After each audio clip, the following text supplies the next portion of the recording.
अस्सलामुअलैकुम वरहमतुल्लाह नाज़रीन, मिली डाइजेस्ट की पेशकश खबरनामा में आपका इस्तकबाल है। मैं आपका मेज़बान मुबारक उमरी। खबरों को जानने से पहले अगर आप चैनल पर नए हैं तो सब्सक्राइब कर लें। खबरों को बर वक्त जानने के लिए बेल आइकन भी प्रेस करें और दूसरों के साथ शेयर करें। अब रुख करते हैं आज की खबरों की तरफ। इलेक्शन वोटर लिस्ट से भटकल असेंबली हलके के 18,300 से ज्यादा लोगों के नाम गायब किए गए हैं, जबकि पूरा जिला उत्तरा कन्नड़ा से 92,500 से ज्यादा लोगों के नाम लिस्ट से डिलीट किए गए हैं।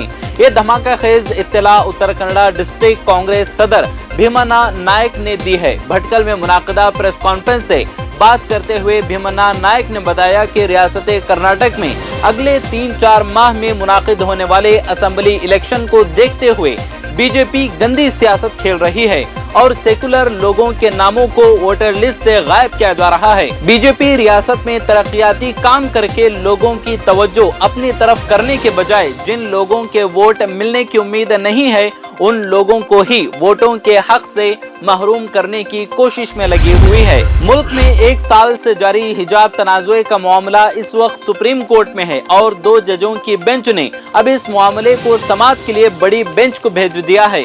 हिजाब का मामला कर्नाटक के एक छोटे से शहर से शुरू हुआ था और अब इस तनाज़ुए को देखते हुए कर्नाटका वक्फ बोर्ड ने ऐलान किया है कि वो मुसलमानों की बढ़ती हुई मांग को देखते हुए खवातीन के लिए 10 कॉलेज खोलने जा रहा है। कर्नाटका वक्फ बोर्ड का कहना है कि इन 10 कॉलेजों में पढ़ने वाली खवातीन को क्लासरूम में हिजाब पहनने की इजाजत होगी। ये कॉलेज कर्नाटक के कई शहरों में खोले जाएंगे। मंगलुरु के अलावा शिमोगा, हासन और कोडगु में कॉलेज खुलेंगे और उन कॉलेजों के लिए वक्फ बोर्ड खुद फंड्स भी जमा करेगा। कर्नाटका हाईकोर्ट ने popular front of India PFI पर सेंट्रल हुकूमत के जरिए पाबंदी लगाए जाने को चैलेंज करने वाली अर्जी खारिज कर दी है। यह अर्जी पीएफआई के रियासती सदर नासिर पाशा ने दायर की थी। मुल्क में सरगर्मियां अंजाम देने और आलमी दहशतगर्द तंजीमों के साथ ताल्लुकात की वजह से एक्ट यूएपीए के तहत पीएफआई और उससे जुड़ी तंजीमों पर पाबंदी लगा दी गई थी। गोवा में मुनाकिदा इंटरनेशनल फिल्म फेस्टिवल में ज्यूरी के सरबराह के तौर पर इजरायली फिल्मसाज नादाफ लापेट का Bollywood film the Kashmir files के हवाले से किए गए तबसरे पर हंगामा थमने का नाम नहीं ले रहा है। भारत के कई हलकों की जानिब से नादाफ लापेट को सख्त तनकीद का निशाना बनाया जा रहा है। सोशल मीडिया पर भी ये मामला गर्म है। इस फिल्म के डायरेक्टर विवेक रंजन अग्निहोत्री, फिल्म में किरदार अदा करने वाले मारूफ अदाकार अनुपम खेर, बॉलीवुड की मुतादिद फिल्मी शख्सियात के अलावा हिंदुत्व परस्त जमात बीजेपी के रहनुमाओं और उज़रा भी लापेट की मुसलसल नुक्ताचीनी कर रहे हैं। मरकजी वज़ीर दिफा और बीजेपी के सरकर्दा लीडरान में शामिल राजनाथ सिंह ने एकसां सिविल कोड से मुतालिक एक अहम बयान दिया है।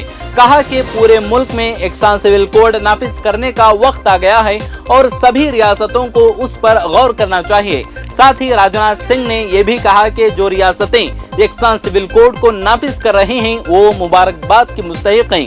उन्होंने इंटरव्यू के दौरान एकसां सिविल कोड के अलावा भी कुछ अहम टॉपिक्स पर अपना नजरिया लोगों के सामने रखा। जमीयत उलमाए हिंद ने सुप्रीम कोर्ट से रुजू किया है कि दलित मुस्लिम या दलित ईसाई को भी दर्ज फहरिस्त जात का दर्जा दिया जाए ताकि वो सरकारी मुलाजमतों और तालीम गाहों में रिजर्वेशन का फायदा उठा सकें। इस सिलसिले में जमीयत ने दफा 341 में मजहब की बुनियाद पर किए गए फर्क को खत्म करने की दरख्वास्त की है और उसे आईन हिंद की रूह के खिलाफ बताया है। जमीयत उलमा हिंद के सदर मौलाना महमूद मदनी की तरफ से दाखिल करदा अर्जी में सच्चर कमेटी, रंगनाथ मिश्रा कमीशन और नेशनल माइनॉरिटी कमीशन 2008 की रिपोर्ट को बतौर सबूत पेश किया गया है। अर्जी में इस हकीकत को भी वाज़ेह किया गया कि इस्लाम बहैसियत मजहब तमाम इंसानों के लिए मुसावात की तालीम देता है, जो कि इस्लामी अकीदे का एक उसूल और बुनियादी हिस्सा है। सेंट्रल गवर्नमेंट ने सुप्रीम कोर्ट में कहा कि मजहब की आज़ादी के बुनियादी हक में दूसरे लोगों को किसी खास मजहब में शामिल कराने का हक नहीं है। मरकज ने यह भी कहा कि ये यकीनी तौर पर किसी भी शख्स को धोखाधड़ी, धोखा, जबरदस्ती या लालच के जरिए मजहब तब्दील करने का इख्तियार नहीं देता है। मरकजी हुकूमत ने कहा कि वो खतरे से आगाह है और इस तरह की रिवायात पर काबू पाने वाले कवानीन समाज के कमजोर तबकों के हक के तहफ़्फ़ुज़ के लिए जरूरी हैं। बिहार के एक गांव में 2 किलोमीटर सड़क की चोरी के ताज़ा वाक़ये ने सबको हैरत में डाल दिया है। चोर चंद दिनों पहले एक मोबाइल टावर और पिछले महीने के शुरू में रेल का एक इंजन और इससे पहले एक पुल पर अपना हाथ साफ कर चुके हैं। बांका जिला में राजौन ब्लॉक के खरोनी गांव के लोग जब सुबह को अपने घरों से बाहर निकले तो ये देखकर हैरत ज़दा रह गए कि गांव से होकर गुजरने वाली तकरीबन 2 किलोमीटर लंबी सड़क का कोई पता ही नहीं है और जहां कभी सड़क होती थी वहां गेहूं के बीज बो दिए गए हैं। खैरोनी गांव के चोरों ने कोलतार से बनी पुख्ता सड़क को पहले उखाड़ दिया और फिर उस पर ट्रैक्टर चलाकर उसके अतराफ के खेतों में गेहूं बो दिए। जब लोगों ने एतराज किया तो चोर मरने मारने पर उतर आए। सेंट्रल गवर्नमेंट ने सुप्रीम कोर्ट में कहा कि हुकूमत कोविड-19 के वैक्सीन लगाए जाने के बाद वैक्सीन के नेगेटिव इम्पैक्ट के किसी भी वाकये से मौत के लिए मुआवजा अदा करने के लिए जवाबदेह नहीं हो सकती। सेंट्रल गवर्नमेंट मुल्क में कोविड की वबा से निपटने के लिए शुरू से ही जोरों शोर से टीकाकारी मुहिम चला रही है। इस हकीकत के चलते मरकज की तरफ से अदालत में दाखिल करदा हलफनामे को अहम माना जा रहा है। कोविड टीकाकारी के बाद नेगेटिव असरात की वजह से 2 लड़कियों की मौत के मामले में उनके वालिदैन की अर्जी के जवाब में सेंट्रल गवर्नमेंट की तरफ से यह हलफनामा दाखिल किया गया। दरख्वास्त गुजारों की बेटियों की उम्र 19 और 20 साल थी। झारखंड हाई कोर्ट ने मुस्लिम पर्सनल लॉ का हवाला देते हुए अपने एक फैसले में कहा कि 15 साल या उससे ज्यादा उम्र की मुस्लिम लड़कियों को अपने सरपरस्तों की मुदाखलत के बगैर अपनी पसंद के शख्स से शादी करने की इजाजत है।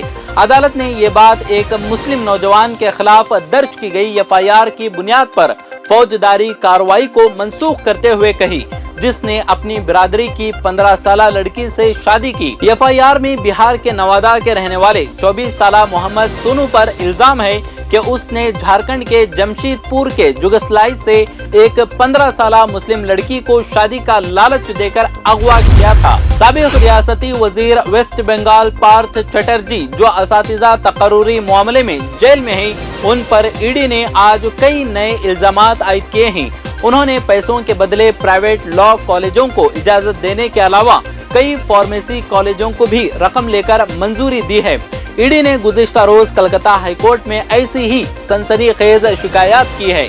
पार्थ चटर्जी और अर्पिता मुखर्जी को वर्चुअल समाअत के जरिए अदालत में पेश किया गया। ईडी ने अदालत में दावा किया कि पार्थ चटर्जी ने रकम के बदले प्राइवेट लॉ कॉलेज और फार्मेसी कॉलेज को NOC दी थी। ईडी का दावा है कि सर्टिफिकेट देने के लिए भारी रकम ली गई है। इसके अलावा मानिक भट्टाचार्य और पार्थ चटर्जी के साथ ताल्लुक बिल्कुल वाज़ेह हैं।